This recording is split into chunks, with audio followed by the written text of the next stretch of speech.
Le premier effet d'un bain froid, ce n'est pas la dopamine. C'est un choc qui coupe le souffle et charge le cœur. Alors, utile ou juste risqué? Le fameux plus 250% de dopamine vient d'une immersion d'1 heure à 14 degrés. C'était dans le sang, pas le cerveau, sans preuve d'effet durable. Le bénéfice le plus crédible est plus modeste, parfois moins de courbatures. Pour la force, l'humeur, l'immunité ou le poids, les preuves ne suivent pas. Au contact de l'eau, la peau déclenche une inspiration réflexe, l'hyperventilation, puis une hausse du rythme cardiaque et de la pression. L'immersion pousse aussi le sang vers le thorax. Ajouter l'apnée ou le visage sous l'eau envoie un signal opposé au cœur et peut favoriser une arythmie.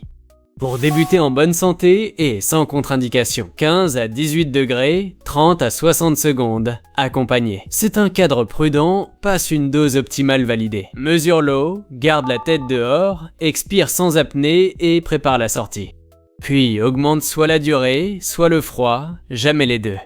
Attention au timing sportif, moins de douleur ne veut pas dire récupération complète. La puissance peut baisser juste après. Si tu vises la croissance musculaire, place plutôt le bain le jour suivant. Aucun essai ne valide la règle populaire des 4 à 6 heures.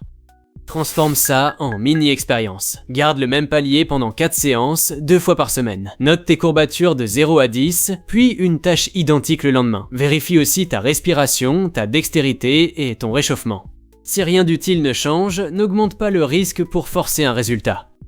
Un avis médical s'impose en cas de problème cardiovasculaire, hypertension non contrôlée, arythmie, rénaux importants, épilepsie, grossesse ou traitement cardiaque. Sors si tu as une douleur thoracique, un vertige, de la confusion, une respiration incontrôlable ou une perte de coordination. En cas de détresse, appelle le 15 ou le 112.